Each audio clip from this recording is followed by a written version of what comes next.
Ready start. महोदय, मराठों के भालचंद या कन्नड़ के शिवप्रकाश भी जब हिंदी के कवियों लेखकों के बीच होते हैं तो किसी अजनबी की तरह नहीं। ये स्थितियां ऐसे अवसर भी जुटा ही रही हैं जहां वैचारिक या भावात्मक आदान प्रदान से बढ़कर भी संभवतः कुछ चीज़ें किसी मात्रा में संभव हो सकेंगी। एक भाषा के शब्दों का दूसरी भाषा में ले आना या उतरना भी शायद हो, और यह तो होगा कि अन्य भाषाओं की संरचनाएं हमारे परिचय वृत्त में और अधिक आएंगी। हिंदी इससे विशेष रूप से लाभान्वित होगी क्योंकि हिंदी में ही अनुवाद कार्य सबसे ज़्यादा हो रहा है। किसी अन्य भाषा से परिचित लेखक कवि उस भाषा से अनुवाद सीधे ही कर रहे हैं। संकेत यही है कि इस सिलसिले में एक नया परिदृश्य बन रहा है और इस परिदृश्य की ओर सजग रहने की ज़रूरत है।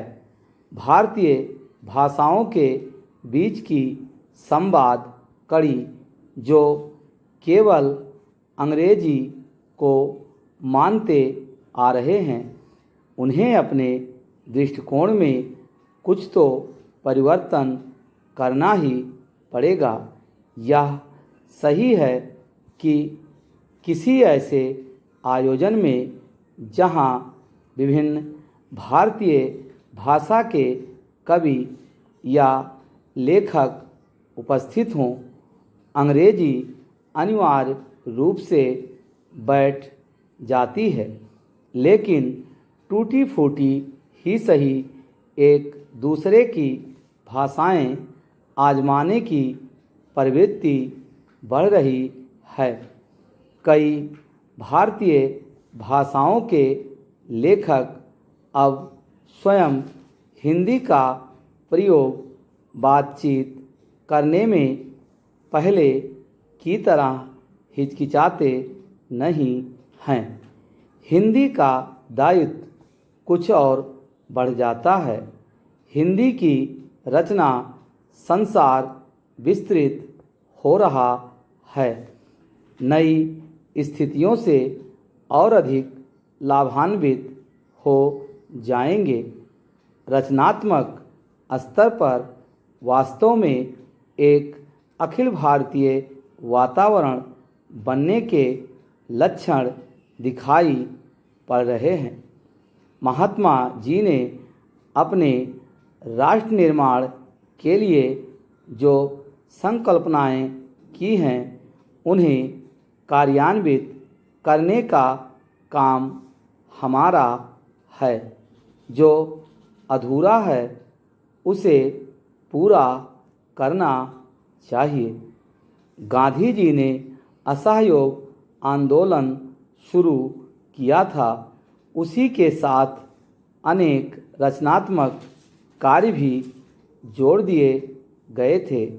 सरकारी विद्यालयों के बहिष्कार के साथ राष्ट्रीय विद्यालयों की स्थापना और उनमें अध्ययन अदालतों का बहिष्कार करके पंचायतों की स्थापना और उनके द्वारा अपनी समस्याओं को निपटाना तथा विदेशी वस्त्र के बहिष्कार के साथ स्वदेशी कपड़ा यानी खादी का प्रचार शामिल था।